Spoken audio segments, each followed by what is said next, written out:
Hi everyone, my name is Nadayuda Ikwan Pradana. Today, I would like to talk about vegetable oils. Vegetable oils in this form of cooking oil is a staple in my daily cooking. It makes meals delicious and packed with nutrients essential for health, especially for children's growth and reducing heart disease for adults like me.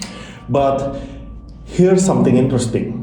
One of the sources of this cooking oil is more controversial than the others, triggering massive campaigns to stop its usage for any commercial purposes.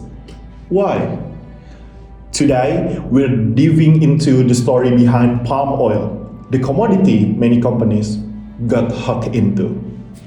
Due to its high yield, it is known as the most efficient and significant global vegetable oil contributor in the world value chain. Yet, it is surrounded by controversy and scandal. Let me tell you the story based on my reflections on what I have learned from the International Trade Policy Unit at Monash University. In this video, I will cover the neoliberal trade system that prompted state transformations to exploit monoculture crops in the name of market efficiency and interdependency. Alright, let's break this down. First, I would like to talk about the palm oil efficiency and its significant contributors towards nation's economy. So, study shows that palm oil plantations has been a big help to the economies of the countries that produce it, primarily developing countries in Latin America and Southeast Asia.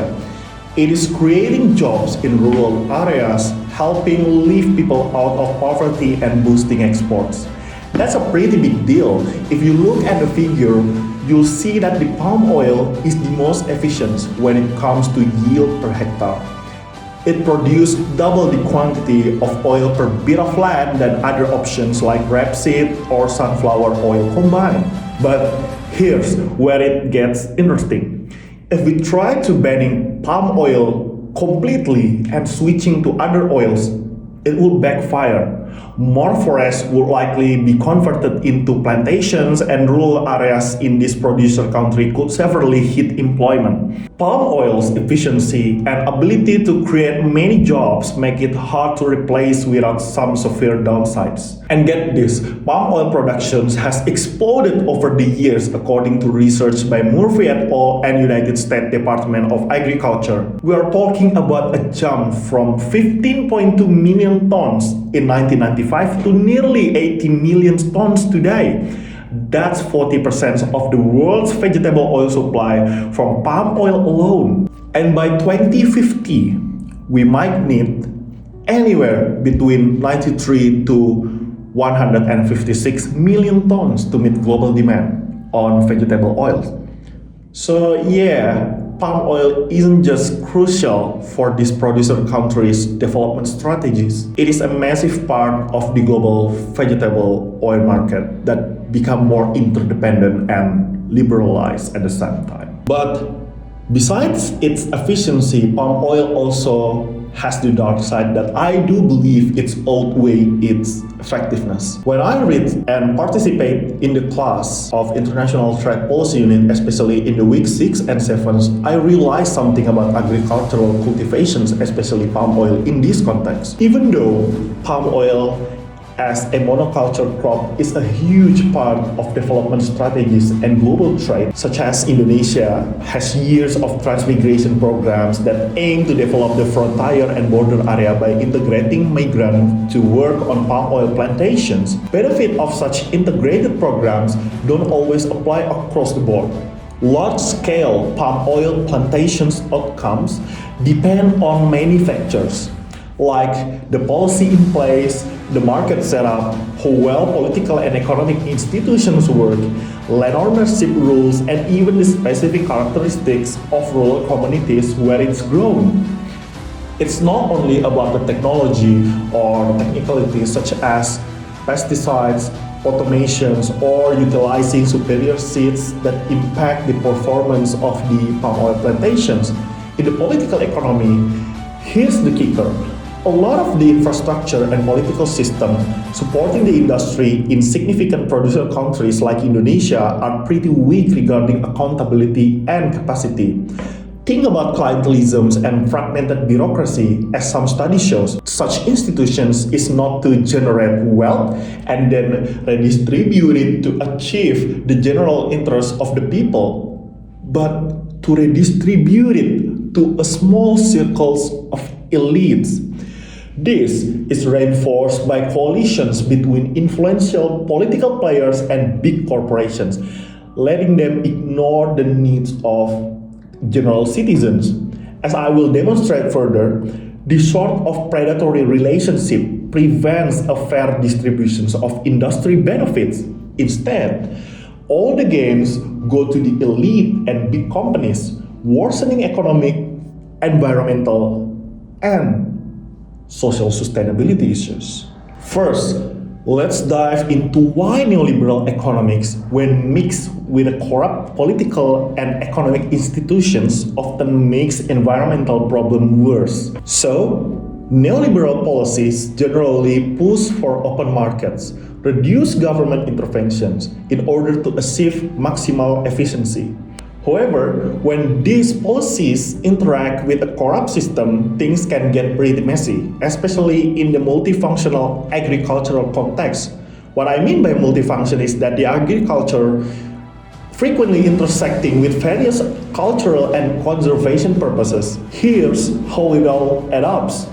With neoliberalism influence, there is often a focus on profit and economic growth, which can lead to prioritizing resource extractions and high-yield agriculture over sustainability, or what the author of this book called boom, bust, and then quit.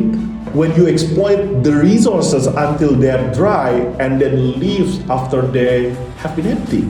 Corrupt system in a liberal trade system can mean poor enforcement of environmental laws where corporations can sidestep fines or restrictions, leading to unchecked pollutions, deforestations, and habitat destructions. Why is the upstream accountability of the palm oil sectors hard to establish? What happened? Then, there's the impact of the WTO's Agreement on Agriculture, or AOA. When agriculture was integrated into the WTO trading system in 1995 via AOA, it changed the game for the global agri-industry. The idea was to standardize trade with rules on domestic supports and export subsidies and push countries to replace non-tariff barriers with set tariff. This opened up steady access to affordable agricultural products from the global south, allowing countries and corporations in the global north to become significant buyers, especially in downstream sectors like processed food and retailing. While the global north reaps the benefits, many countries in the global south find it hard to break into these high-value sectors, mostly sticking to exporting raw, low-cost commodities then. This means that the global south focus on producing low-cost, efficient agri-commodities to meet the north's demand, especially since developed nations open their market to these goods via the AOA. For a while, it sounds like a win, but it has led to a division where the global south handles the resource-intensive, environmental costly productions work, while the global north profits from high-value downstream sectors and could set up the agenda for the rest of the supply chain. This divide often pushes global south producers to expand agriculture even if it means more devastations and environmental degradations in their countries. What kind of implications of this kind of segregations? What does it mean? So in the second part, I would like to discuss about the transnational yet localized value chain. So I just demonstrate that there is a division of labor that has segregated North and South, making the South the power holder of the upstream sector industry. But here's the thing, a lot is happening behind the scenes in Southeast Asia palm oil industry. The benefits of liberalizations and decentralizations reforms in Southeast Asia in 1990s has been limited because of solid clientelism and fragmented bureaucracy in these regions. These reforms let extensive plantations influence local expansions with minimal oversight from central government, making any push for sustainability and also fair distributions a highly political issue. Here's an example.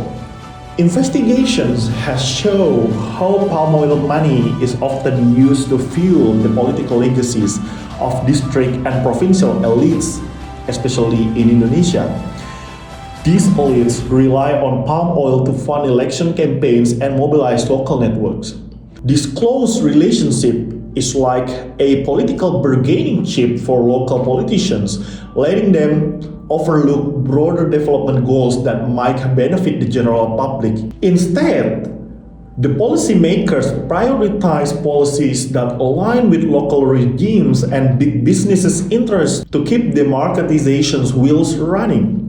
Take my hometown in West Kalimantan, Indonesia, for another example. Why is this seemingly trivial sport event hosted by the National Land Agency celebrating the birth of the basic agrarian principle law, a law meant to support rural and indigenous communities along the border, being backed by Graha Agro Nusantara or GAN, a shadow company of a multinational palm oil corporations that involved in deforestation and unsustainable cultivation practices. What's going on here? Like, why? These romantic ties between local power players and big corporations shape the development of the palm oil industry, especially in the upstream sectors of the value chain. They ensure that profits and power stay in a tight circle, affecting the upstream production process. That's why we can see many high-ranking civil servants have good relationship with multinational corporations and can quickly gain sponsor for their agendas, despite being segregated in the supply chain between corporations in the global north and producers in the global south. They share the same neoliberal philosophy that embrace exploitations and to achieve maximum amount of wealth for this close circle of elite. Thank you so much for watching this video. I hope these reflections contribute to the understanding of how international trade policy impacting state transformations to embrace neoliberal values.